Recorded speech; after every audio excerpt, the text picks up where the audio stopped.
চলো খাওয়াটা গো।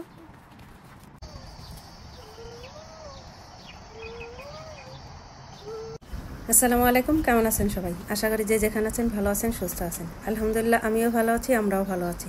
আমার পরিবারের সবাই ভালো আছে আলহামদুলিল্লাহ। নামিরাকে নিয়ে নিচে গেছিলাম, নিচ থেকে আমি সাজনা নিয়ে আসছি আর কিছু শাক তুলে নিয়ে আসছি।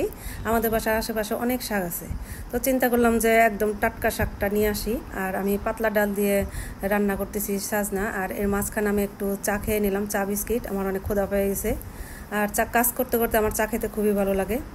এরপর আমি শাকটা ভালো করে ধুয়ে শাক বসাই দিছি, আর এদিকে সরিষা বাটা করতেছি সাজনা দিয়ে রান্না করবো। এর জন্য শাকটা আমি একদম ঘোটাঘাটি করে রান্না করছি, একদম গোটা শাক হয়ে গেছে।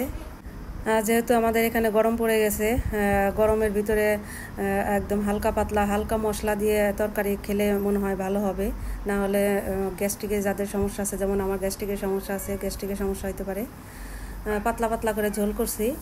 আর যে যেখান থেকে আমার ভিডিও দেখতেছেন অবশ্যই সাবস্ক্রাইব করবেন, লাইক করবেন, শেয়ার করবেন, কমেন্ট করবেন, আপনাদের মতামত জানাবেন।